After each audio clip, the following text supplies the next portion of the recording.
সুপ্রিয় অষ্টম শ্রেণীর শিক্ষার্থীরা, আজকে আমি তোমাদের হিন্দু ধর্ম বইয়ের তৃতীয় অধ্যায়ের দ্বিতীয় পরিচ্ছেদ নিয়ে আলোচনা করছি, অর্থাৎ ৭৬ পৃষ্ঠা থেকে আলোচনা করছি। তোমরা এখানে দেখতে পাচ্ছ তোমাদের আদর্শ জীবন চরিত্র ও ধর্মীয় সেবামূলক প্রতিষ্ঠান। এখানে একটি বাস থেকে যাত্রী নামার চিত্র দেওয়া আছে। এখানে কিছু রিডিং দেওয়া আছে, রিডিংগুলো তোমরা বাসায় ভালো করে বসে বসে পড়ে নিবে। এবং তোমাদের ৭৬ পৃষ্ঠার পর তোমাদের ৭৭ পৃষ্ঠায় একটি ছক পূরণ দেওয়া আছে ৩.১২। এখানে বলা হয়েছে আমরা সবাই মিলে ফিল্ড ট্রিপে যাওয়ার জন্য কিছু নিয়ম তৈরি করে প্রত্যেকে ফিল্ড ট্রিপে পালনীয় নিয়মাবলী চকে লিখে রাখি।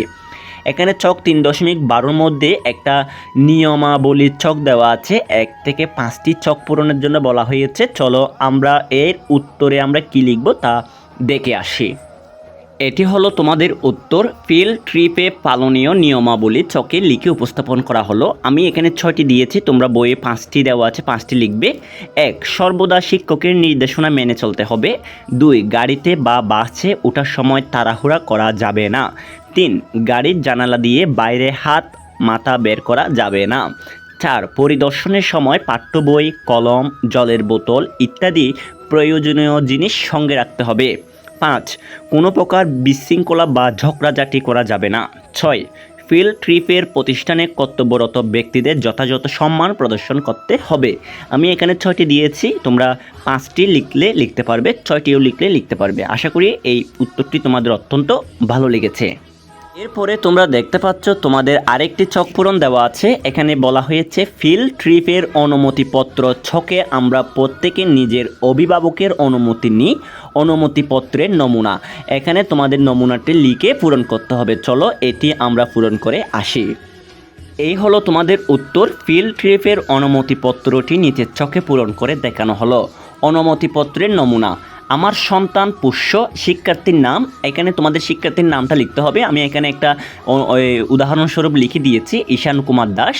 এর জন্মসাল 20 তারিখ 3 মার্চ 2018, জন্মসালটা লিখেছি। তারিখ বিদ্যালয়ে তত্ত্বাবধানে হিন্দু ধর্ম বিষয়ের উপর ফিল্ড ট্রিপে যাবে, এই বিষয়ে আমার কোনো আপত্তি নেই। অভিভাবকের স্বাক্ষর ও তারিখ, আমি এখানে অভিভাবকের একটা স্বাক্ষর দিয়েছি রমেশ, অর্থাৎ তার পিতার নাম, কত তারিখ স্বাক্ষর করেছে সেই তারিখটা এখানে লিখে দেওয়া হয়েছে। আশা করি এটার নমুনা স্বরূপ তোমরা বইয়ে যে ছকটা দেওয়া আছে এটা পূরণ করতে পারবে। আশা করি এই উত্তরটিও তোমাদের অত্যন্ত ভালো লেগেছে। এরপরে তোমাদের নিচে কিছু রেডিং দেওয়া আছে, রেডিংগুলো পড়ে নিবে। এরপরে আবার বলেছে তোমাদের ছক 3.13 তথ্য সংগ্রহের নমুনা। এখানে প্রতিষ্ঠানের নাম লিখতে হবে, ধর্মীয় কাজগুলো লিখতে হবে, সেবামূলক কাজগুলো লিখতে হবে। চলো আমরা এই উত্তরটিও কিভাবে তোমরা বইয়ের মধ্যে উপস্থাপনা করবে তা তোমাদের আমি সুন্দর করে দেখিয়ে দিচ্ছি।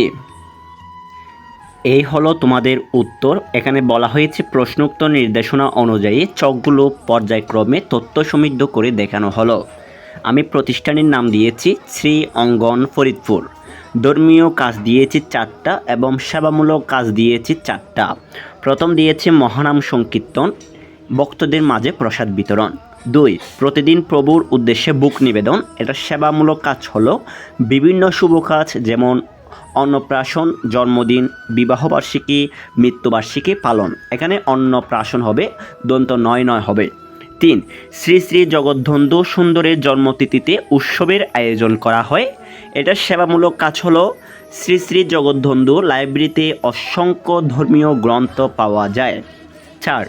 রথযাত্রা প্রতি বছর আষাঢ় মাসে অনুষ্ঠিত হয়, এর সেবামূলক কাজ হলো। রন্ধনশালা, প্রসাদালয়, খামার, অফিস, আশ্রম, ছাত্রাবাস ইত্যাদির মাধ্যমে সেবা দেওয়া হয়। এই হলো তোমাদের উত্তর। আশা করছি এই উত্তরটিও তোমাদের অত্যন্ত ভালো লেগেছে। সুপ্রিয় ভাই ও বোনেরা, আজকের ক্লাসে আমি তোমাদের হিন্দু ধর্ম বইয়ে ৭৬ থেকে ৭৭ পৃষ্ঠার ছকগুলো পূরণ করে দিয়েছি। আশা করি তোমরা অনেক খুশি হয়েছো এবং আনন্দিত হয়েছো। পরবর্তী ভিডিওগুলো পাওয়ার জন্য তোমরা যদি আমাদের চ্যানেলটি সাবস্ক্রাইব করে না থাকো তাহলে অবশ্যই চ্যানেলটি সাবস্ক্রাইব করে রাখো এবং পরবর্তী ভিডিও পাওয়ার জন্য চ্যানেলের পাশে থাকা বেল আইকনটি অন করে রাখো। তো সবাই ভালো থেকো, সুস্থ থেকো। সবাইকে অসংখ্য অসংখ্য ধন্যবাদ জানিয়ে আজকের ক্লাসটা আমি এখানে শেষ করছি। সবাইকে টাটা।